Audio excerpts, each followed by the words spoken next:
start with is, who's your favorite VP of engineering? And so remember, 14 years, remember 14 years, who's your favorite? You, Scott.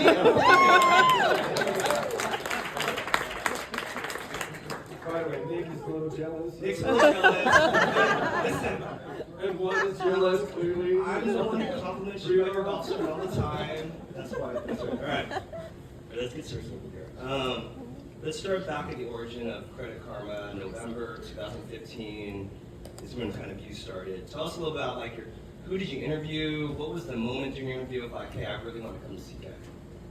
Yeah, before I start, I just want to say this is so awesome and it's really touching, so I appreciate you all inviting me here. I'm here with my wife and my daughter over there. My daughter has never visited the office and she's been asking to come, and I thought this is probably the best time for them to be here and see you all.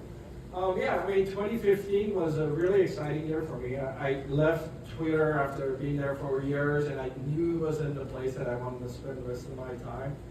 I took some time off, and I was just searching around online. I was always very passionate about my credit scoring, credit report. And this is a true story. Maybe because of my immigrant background, I was so aware of everything that I need to do correctly in order for me to kind of succeed in the finances in my life. I was really frustrated being, kind of paying for the whole report. I remember it was always this hidden charges. I had to remember, I had to cancel $14, $15. That cool commercial, I don't know if you guys remember 1-800-FREE credit or whatever it was. It was like a really funny commercial. But then I came across the Credit Karma just randomly searching. And I signed up. And I don't even know if I saw their commercials, because we've always had awesome commercials. Kudos to the marketing team. And I logged in. Site didn't look that great. It was the web version of it, very simple. But I got my credit report, I got my credit score, and it was perfect. It was simple, it was clean. I didn't have to think about, am I going to be charged? And I was like, this is an awesome place to be. I mean, this is a really important niche that will help people like me or who are passionate, or people who are trying to start in their finances to get what they want. And so I started writing a note to Ryan. I found out who the CTO was on LinkedIn, and I started writing this note that, hey, I got this experience. I think your site, what you're offering and what you're doing is extremely powerful. I put it on the draft, and I said, okay, I'm going to think about it next couple of days exactly, because I learned that I don't want to send late night emails, and that was a lesson learned. And the next day, and I'm not joking, the recruiter who was helping me, just scouting for the roles for me, sent me a note and says, hey, there's this company called Credit Karma, and they're looking for a VP of platform. And I was like, wow. I mean, if this is not the universe telling me that I need to talk to this guy, That's karma. That's karma. I don't know what that is. And and that was it. I spoke to Ryan, and love in first sight. That's amazing. That's absolutely amazing. Tell me a little about the engineering work. So, what was the state? So you started. What did engineering look like at that point? Yeah, it was less than 100 people, or maybe 100 people, all reporting to VP of Engineering, or was a Senior Director of Engineering, Josh, who was actually, I think, one of the first developers here. And then there was a small, that was the product team, and then there was a small platform mission infrastructure team over there. The name of the team was Infrastructure Software Engineering. This is, by the way, the first t-shirt that I got at Credit Karma. And then the way it worked out, that the Infrastructure Software Engineering team was responsible for the platform, building all the runtime stuff. And then the rest of the engineering was building products. Very Scrum-based. There was no functional teams around any of the work that was being done. So you could be working on credit card code in one day, and the next day or 2 weeks later, you'd be working on, I don't know, personal loans. So, but yeah, the full stack PHP, MySQL, and then the team was just very scrappy, startup-ish. Yeah. How was that conversation you had with Ryan? You said, like, we want to decomp on. How did that go? Yeah, so it was great, because, you know, I felt like the first meeting I had, and I was just listening to his problems, not problems, things that he's thinking about exactly how we need to scale and move forward, because, you know, Credit Karma was just, at that point, was just massive growth. And, you know, it was just music to my ears, because I knew exactly what it needed to be done, because I had done the same thing in past 2-3 companies as far as the decomposition of a monolith wasn't a new thing. It was just, you know, it was a very hard thing, and you need to know exactly where you're drawing the line on the journey. And so it was like, all right, I knew exactly what I needed to do. And he was talking about cloud, moving to cloud. He was talking about automation. So it was just like perfect. Like, what are the, you know, the problems that he had? Because it was just like, I knew exactly what I need to do over here. So it was really fun. It was just awesome to hear. That's great. Yeah.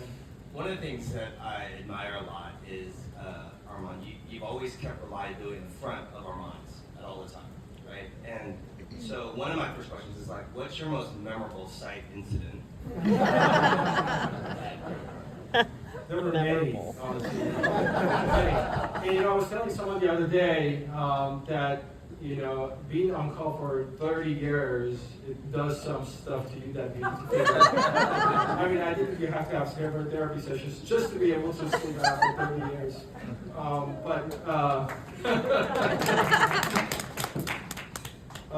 But yeah, so that, exactly. The point is that it's not about not continuously innovating the space. It's about having the highest level of quality and highest level of resiliency. It allows you to move faster.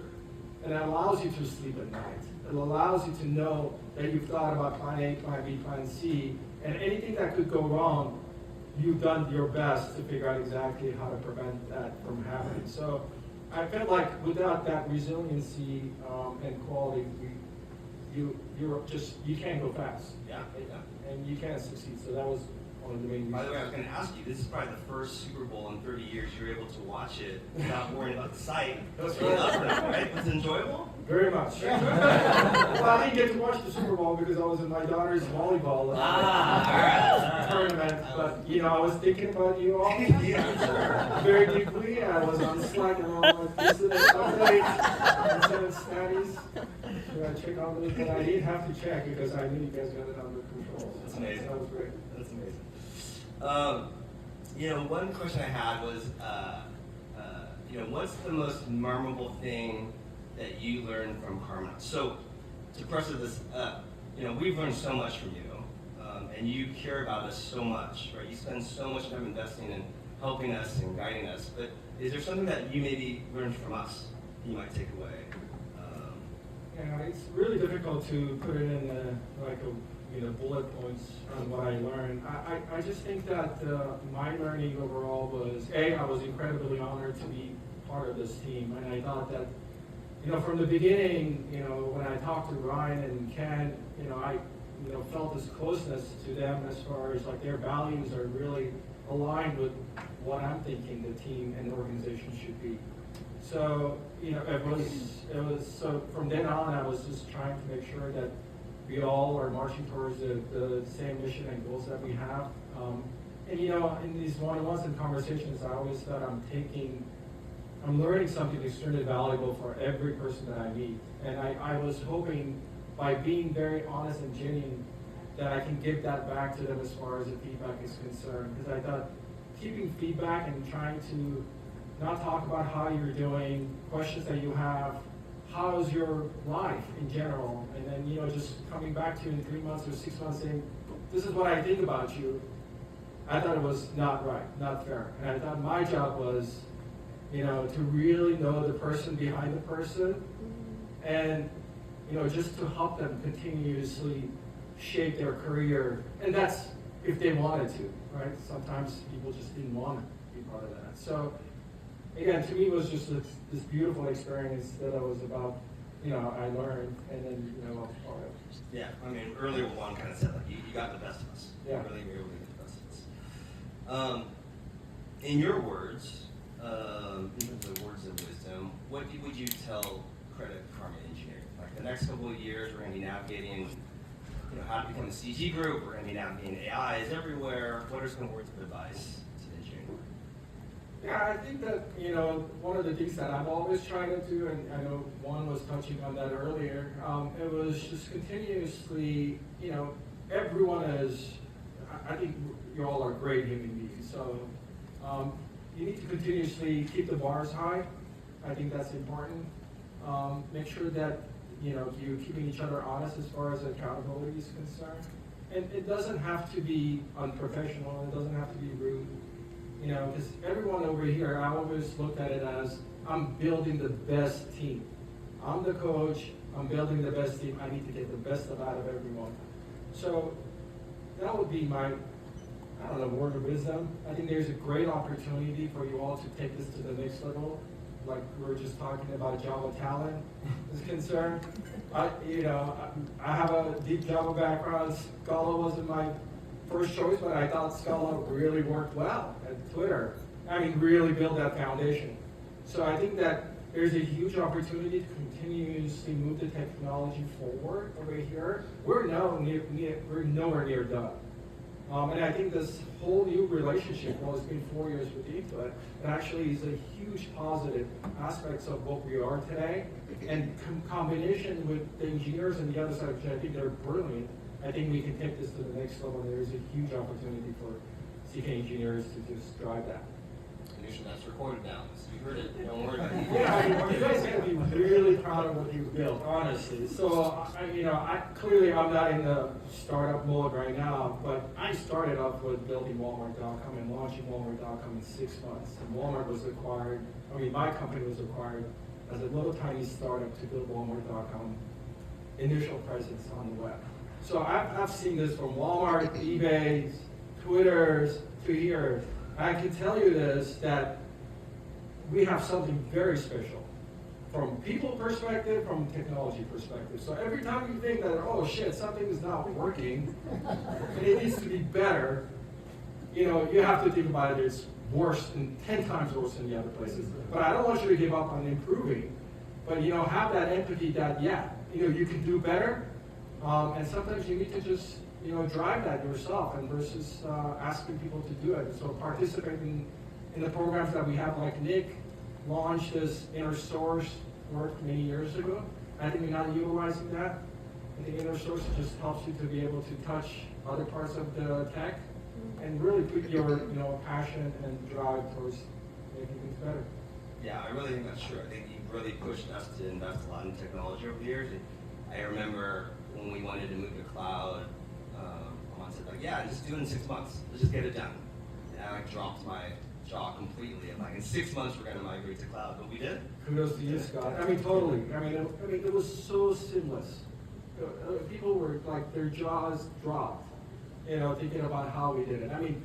Convincing business to do SOA or service-oriented architecture, convincing business that we're going to be building functional teams behind these services, convincing business to be able to, we're going to move to cloud, convincing business that we want to get out of the Microsoft, the email exchange to Gmail. It was all tough, but there was a lot of drive and passion and belief that you can do it. World class, honestly. How many places you've heard you have 100 million users and you're failing over the site and cloud, it just works seamlessly. You didn't have to go back. It was beautiful. Okay. Our last question. Punishment's almost done. I listened to this podcast called What Now? It's done by Trevor Noah sometimes. He has these amazing people that he interviews. And he always ends it with this question of what now? So for someone like you, and these are amazing people who have done amazing things, for you who've been at leading the growth of some of the most amazing technology companies in the world, you talked about Walmart, you talk about eBay in the marketplace, you talk about Twitter and now CK. What now for you? What's interesting for you to do next? That's been a question, and it's been really in my head for a long time. You often hear, I mean, people ask me, are you retiring? I said, I don't know. I honestly don't know if I'm retiring, if I'm taking time off, or what my current situation is. I do think, and this is completely from the heart, I've always thought that I've put my heart and soul towards building a good team, kicking ass on whatever I was doing, helping people to grow, building a family. It just felt like there's this third thing over here that it's missing, right? So I'm pretty confident I can do those two things well. I hope so. But this third part of who I wanna be, it's still like something I'm trying to figure out. And I think my purpose right now is just to, figure out what life is, and really figure out how I'm going to enjoy life in my next chapter. So I think I'm going to be focusing on really self-improving my health, and then making sure that I'm spending enough time with my daughter and my son and my wife, just really giving back everything that they have allowed me to do over the years. That's amazing. We did take an internal poll. Yeah. I will tell you the top 3 answers, just so you're aware. So number 3, you're going to be commuting every day to go have lunch with your son Leo at college. Right? All the way down, all the way back. Thank you very much. Yes. Second thing, Buddhist monk. Yeah, that was number 1. But the overwhelmingly number one thing was he's going to become an international famed DJ. It's an atheist name, so no one will know who he is. It's like a Banksy type thing, but he's going to be like the famed DJ international. I like number 3. You like number 3? I definitely have to work on that. Well, thank you. Any last words? No, I'm definitely going to miss you all. Clearly, I'm around. I'm like right across the freeway over there in Orinda. So keep in touch. You all are just wonderful, awesome human beings, and I'm just going to be sitting back and seeing how awesome this thing is going to move forward, and all the great accomplishments that you're all going to have. So thank you for being part of this journey. Thank you. Thank you. You can't see this. This is the case of a pager. I don't know, people don't even know what it is. This is Armond's award for 30 years of service as a pager. To keep this to remind himself of us during the late hours. So,